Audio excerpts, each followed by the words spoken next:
frère Gétro Guerrier et son équipe ont organisé la première foire gastro-artisanale réalisée à l'église. Ces dirigeants ont également organisé avec beaucoup de succès l'un des meilleurs camps de la GEFA au Cap-Haïtien en février 2009. Ils ne pouvaient pas en organiser un second en raison de la terrible catastrophe du 12 janvier 2010.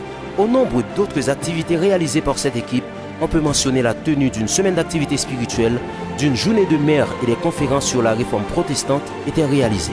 En 2011, la sœur Elisabeth Cadet prend les commandes de la GEFA.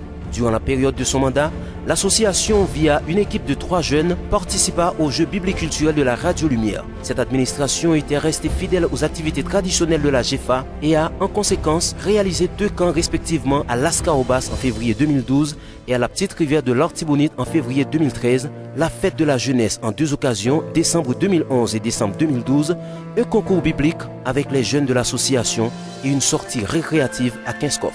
À l'expiration du mandat de la sœur Cadet, Wilson François, jeune, dynamique, compétent et dévoué, prit le relais.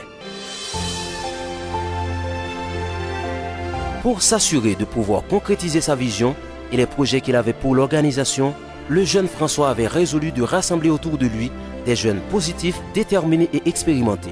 Ainsi, il monta une équipe constituée des frères et sœurs Jean-Wilson Jean, qui occupait le poste de vice-président, Dave Darcis au poste de programmateur qui eut à ses côtés Denise Exil, Fritzner Michel, ex-dirigeant qui fut sollicité à intégrer la nouvelle équipe, Daphné Jean-Baptiste, la conseillère de l'équipe, Lovely Brisé qui occupait la fonction du secrétaire, Jean-Pierre Cassagnol qui se chargeait des activités spirituelles de l'association et le frère Richard Alexandre qui faisait office de secrétaire adjoint. En février 2014, cette belle équipe organisa à Port-Salut dans le sud l'un des meilleurs camps carnavalesques de la GEFA. L'itinéraire était très intéressant, avec des activités spirituelles et culturelles très diversifiées. Durant ce séjour de 5 jours, les jeunes campeurs ont pu visiter pas mal de sites touristiques et historiques, notamment l'impressionnante grotte Marie-Jeanne à Port-à-Piment, les 500 marches dressées dans la commune des Coteaux, la magnifique plage Pointe-Sable de Port-Salut et la plage d'attractions gelée dans la ville d'Écailles. Près d'une année après son investiture, le comité présidé par le frère François prit l'initiative de mettre sur pied une chorale composée exclusivement de jeunes et a ainsi fondé en été 2014 la chorale de la GEFA.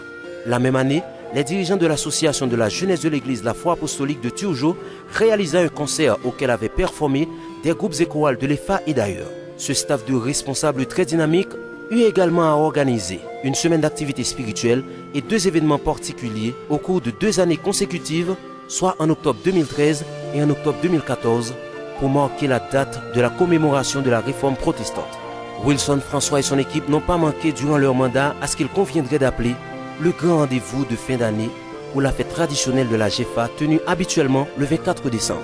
À mi-parcours de son mandat, le président de la jeunesse s'était vu obligé d'abandonner son poste car il devait se rendre au Canada pour entamer une étude universitaire.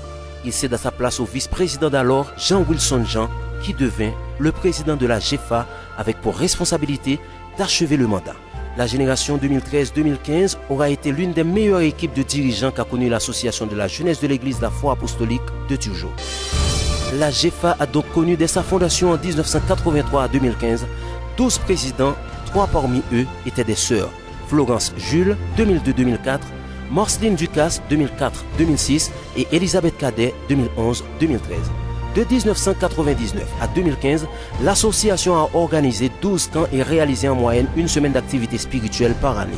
Aujourd'hui, l'association de la jeunesse de l'église La Foi Apostolique est encore bien vivante, avec une nouvelle génération de jeunes qui émergent et des dirigeants qui s'affirment en s'engageant dans la voie du progrès socio-culturel et spirituel conformément à la vision de l'association.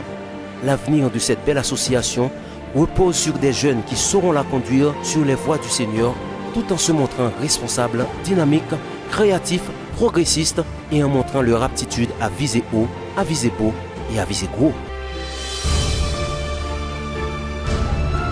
Ce document est produit grâce à une assistance financière de l'ex-président de la GEFA, Wilson François, à partir d'une enquête réalisée par le frère Fritzner Michel, journaliste, ex-président de l'association et responsable de communication au niveau du comité central de la GEFA, présidé par le frère Wilson François, investi en 2013.